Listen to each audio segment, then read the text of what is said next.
Hello good morning दोस्तों, मैं महादेव मैदाड़। और पिछले कुछ सप्ताह से मैं बहुत अच्छी किताब का रीडिंग कर रहा हूँ। उस किताब का नाम है एटॉमिक हैबिट। उसमें हमने 4 चैप्टर कंप्लीट किए हैं और 5th चैप्टर हम कल से स्टार्ट किया है। उस चैप्टर का नाम है नई आदत शुरू करने का सर्वश्रेष्ठ तरीका।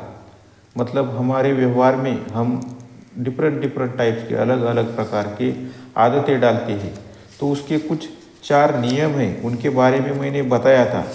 तो वो 4 नियम क्या है तो मैं बताता हूँ। वो 4 नियम तो कौन सी भी आदत बनाने की है तो उसे स्पष्ट बनाना चाहिए, उसे आकर्षक बनाना चाहिए।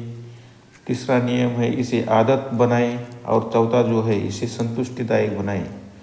तो पहला जो नियम है उसके बारे में हम सीख रहे हैं, इसे स्पष्ट बनाएं।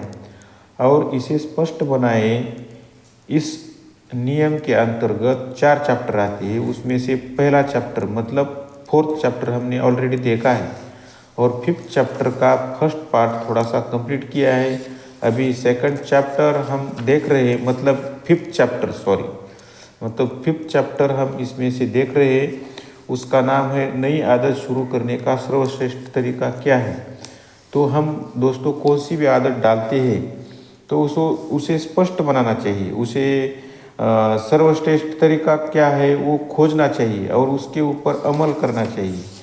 तो हम तो इस कौन सी भी आदत डालने के लिए एक निष्कर्ष स्पष्ट होता है, तो उसके बारे में हम रीड करेंगे।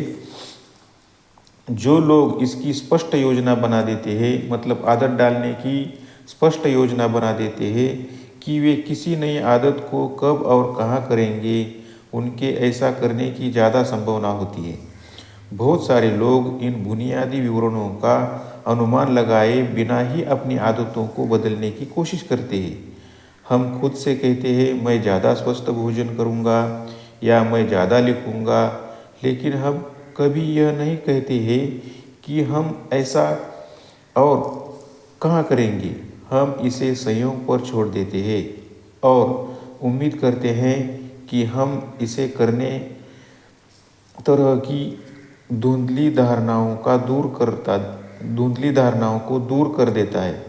मैं ज़्यादा वर्कआउट करना चाहता हूँ या मैं ज़्यादा उत्पादक बनना चाहता हूँ या मुझे वोट देना चाहिए।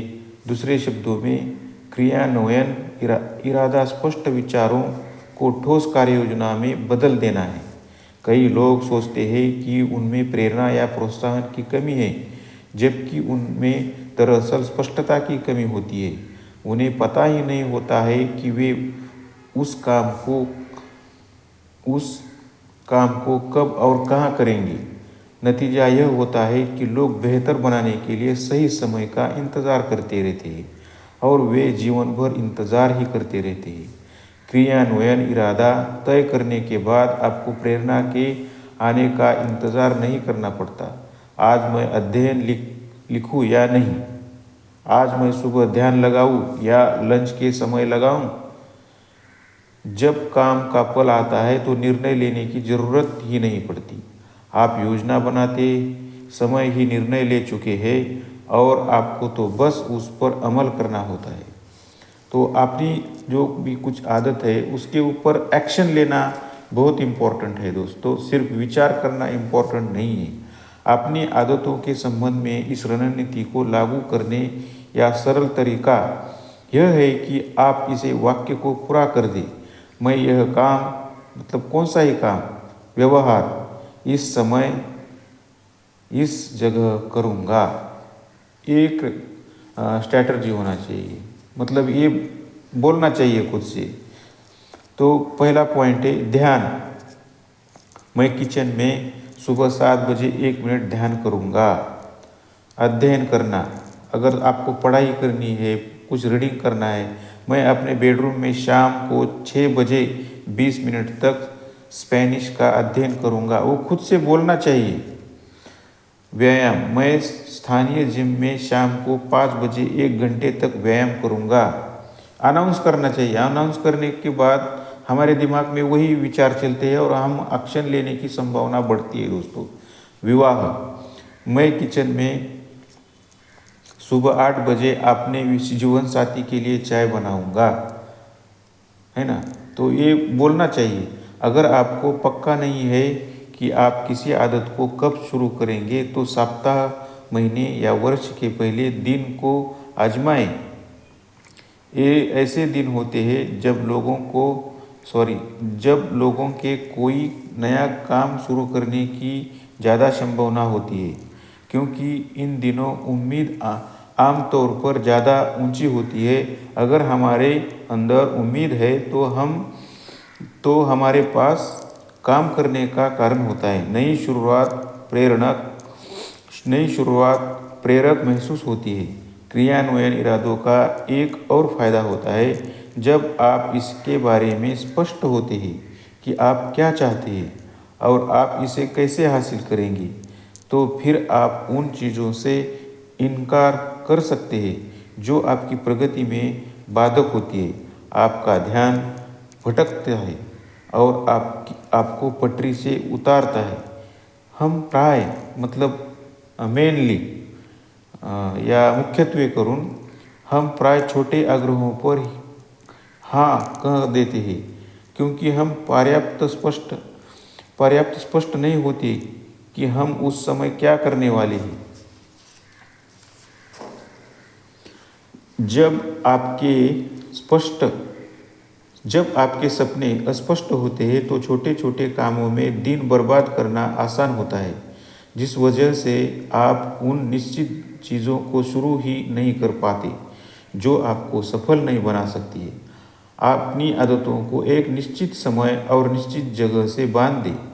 लक्ष्य समय और जगह को इतना स्पष्ट बनाता है ताकि आप पर्याप्त दोहराव से आप में सही समय पर सही चीज करने की इच्छा अपने आप हो जाए, भले ही आपको इसका कारण नहीं पता हो। जैसा लेखक जैसन ज्विग ने कहा है, जाहिर है चेतन विचार के बिना आप कभी वर्कआउट करने नहीं जाएंगे, लेकिन जिस तरह घंटी की आवाज़ सुनने पर कुत्ते की लार टपकने लगती है, उसी तरह वर्कआउट करने के निश्चित समय पर आपको थोड़ी कसमसाहट का एहसास हो सकता है और आप प्रेरित हो सकते हैं। आपके जीवन और कामकाज में क्रियान्वयन इरादों के इस्तेमाल के कई तरीके हैं। मेरी प्रिय नीति वह है जिसे मैंने स्टैनफोर्ड के प्रोफेसर बीजे फ्रॉग के सीखा है, और इस रणनीति को मैं आदत का ढेर लगाना कहता हूँ। देखिए दोस्तों, ये बहुत इम्पोर्टेंट पॉइंट है, आदत का ढेर लगाना। आपकी आदतों के कायापालट की सरल योजना, इसके बारे में हम जानेंगे। फ्रेंच दार्शनिक डेनिस डिरोरो जीवन भर गरीब रहे, लेकिन 1765 में एक दिन यह सब बदल गया। डिदरो की बेटी की शादी होने वाली थी, लेकिन वे शादी का खर्च नहीं उठा सकते थे। गरीब होने के बावजूद डिदरो मशहूर थे क्योंकि उन्होंने एनसाइक्लोपीडी की सह-स्थापना के एनसाइक्लोपीडिया लिखा था, जो उस वक्त से सबसे बृहद इनसाइक्लोपीडियाज में से एक था। डिदरो की आर्थिक मुश्किलों का पता चलने पर रूस की सामंती कैथरीन महान का दिल पसीज गया। वे पुस्तक प्रेमी थी और डिदरो के इनसाइक्लोपीडिया को बहुत पसंद करती थी। मदद करने के इरादे से उन्होंने डिदरो की व्यक्तिगत लाइब्रेरी को 1000 पाउंड में खरीदने का प्रस्ताव रखा। आज के हिसाब से 1,50,000 पाउंड। अचानक डिदरो मालामाल हो गए। इन पैसों से न सिर्फ शादी का खर्च इंतजाम हो गया, बल्कि उन्होंने अपने लिए एक लाल गाउन भी खरीद लिया। यह लाल गाउन बहुत सुंदर था। दरअसल यह इतना ज़्यादा सुंदर था कि यह उनके बाकी फटीचर सामानों के बीच सबसे अलग दिखता था। उन्होंने लिखा था कि उनके सुंदर गाउन और उनके बाकी वस्तुओं के बीच कोई सामंजस्य, कोई एकता, कोई सौंदर्य नहीं था। जल्दी ही डिदरो के मन में यह इच्छा जागी कि वे पुराने खटारा चीज़ों की जगह नई सुंदर चीज़ें खरीद ली। उन्होंने पुराने घिसे पीटे गलीचे की जगह पर दमिश्क का खूबसूरत गालीचा खरीद लिया। उन्होंने घर की सजावट के लिए महंगी प्रतिमाएं का खूबसूरत गालीचा खरीद लिया। उन्होंने घर की सजावट के लिए महंगी प्रतिमाएं खरीदी। उन्होंने मेंटल के ऊपर वाली जगह पर एक अलंकृत दर्पण रखा और ज़्यादा सुंदर किचन टेबल खरीद ली। उन्होंने अपनी पुरानी फूस की कुर्सी को हटाकर चमड़े की कुर्सी खरीद ली। डोमिनोज के गिरने की वजह से ही एक खरीदारी दूसरी खरीदारी की और ले जाने लगी। दिदरो का व्यवहार असामान्य नहीं थे। वास्तव में एक खरीदारी की दूसरी खरीदारी को प्रेरित करने की प्रवृत्ति को आप दिदरो प्रभाव कहा जाता है। दिदरो प्रभाव का मतलब है कि यह किसी नई चीज़ से आने से अक्सर उपभोग का एक चक्र शुरू हो जाता है जो दूसरी नई चीज़ खरीदने की ओर ले जाता है। आप यह सिलसिला हर जगह देख सकते हैं। आप एक ड्रेस खरीदती है और इसके बाद आपको उसकी मैचिंग के लिए जूते और ईयर रिंग खरीदने पड़ते हैं। आप एक काउच खरीदते हैं और इसके बाद आप पूरे लिविंग रूम को फर्नीचर बदलने की सोचने लगते हैं। आप अपने बच्चे के लिए एक खिलौना खरीदते हैं और जल्दी ही आप खिलौने के साथ आने वाली एक्सेसरीज खरीदने लगते हैं। यह खरीदारी की चेन रिएक्शन है। यह चक्र कोई मानवीय व्यवहारों में दिखाई देता है। आपने अभी अभी जो काम किया है उसी के आधार पर आप अक्सर यह निर्णय लेते हैं कि इसके बाद क्या करना है। बाथरूम जाने के बाद आप अपने हाथ धोते और सुखाते हैं। इससे आपको याद आता है कि आपको गंदे टॉवेल लॉन्ड्री में पहुंचाने हैं, इसलिए आप शॉपिंग लिस्ट में लॉन्ड्री डिटर्जेंट लिख लेते हैं आदि। कोई भी व्यवहार शून्य में नहीं होता है। हमारा हर काम एक संकेत बना जाता है जो अगले व्यवहार को प्रेरित करता है। यह महत्वपूर्ण क्यों है? जब नई आदतें बनाने की बात आती है तो आप व्यवहार की संबद्धता का इस्तेमाल अपने लाभ के लिए कर सकते हैं। किसी नई आदत को बनाने का बहुत अच्छा तरीका किसी वर्तमान आदत को पहचानना है जिसे आप हर दिन करते हैं। फिर नई आदत को पुरानी आदत के साथ संबद्ध करें। इसे आदत का ढेर लगाना कहते हैं। आदत का ढेर लगाना क्रियान्वयन इरादे का एक खास रूप है। अपनी नई आदत को किसी निश्चित समय और निश्चित जगह से जोड़ने के बजाय आप इसे किसी वर्तमान आदत से जोड़ देते हैं। यह तरीका बीजे फॉग ने टाइनी हैबिट्स प्रोग्राम का हिस्सा था और इसका इस्तेमाल करके आप हर आदत के लिए एक स्पष्ट संकेत बना सकते हैं। आदतों के ढेर का फॉर्मूला क्या है? तो उन्होंने दिया है वर्तमान आदत के बाद नई आदत डालना। यह आदतों के ढेर का फॉर्मूला है। मिसाल के तौर पर क्या करना चाहिए? ध्यान। जब मैं सुबह कप में कॉफ़ी डालूंगा तो 1 मिनट तक ध्यान लगाऊंगा। अभी व्यायाम के बारे में क्या सोचना चाहिए? जब मैं अपनी काम पूंजी जूते उतारूंगा तो मैं तुरंत वर्कआउट कपड़े पहन लूँगा। कृतज्ञता। जब मैं डिनर करने बैठूंगा तो मैं आज होने वाली एक ऐसी घटना बताऊंगा जिसके लिए मैं कृतज्ञ हूँ। विवाह। जब रात में बिस्तर पर लेटूंगा तो अपने जीवन साथी को एक चुंबन दूंगा। सुरक्षा।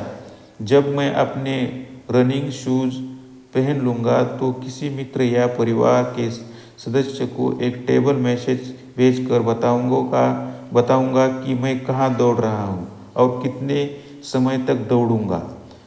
कुंजी यह है कि आप अपने मनचाहे व्यवहार को किसी ऐसी चीज़ से बांध दें जिसे आप हर दिन पहले से ही करते हैं। जब आप इस बुनियादी तंत्र में माहिर बन जाते हैं तो आप छोटी आदतों की कड़ियाँ को आपस में बांधकर ज़्यादा बड़े देर लगा सकती है। इससे आपको उस स्वाभाविक गति का लाभ मिल जाता है जो एक व्यवहार से दूसरे व्यवहार की ओर ले जाने से मिलती है।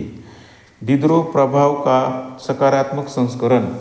देखिए दोस्तों, डिडरो प्रभाव का एक सकारात्मक संस्करण किताब में दिया है। संकेत, लालसा, प्रतिक्रिया और पुरस्कार, जो आदतों का चक्र है उसके अनुसार दिया है। तो ये चित्र में दिया है। देखिए दोस्तों, ये मैं दिखा रहा हूँ आपको। अगर आप किताब खरीदते हैं तो बहुत बढ़िया है। तो दोस्तों बाय बाय। कल के पार्ट में हम जो रिमेनिंग जो मतलब बाकी का जो पार्ट है हम देखेंगे। तो गुड बाय दोस्तों, हैव अ नाइस डे।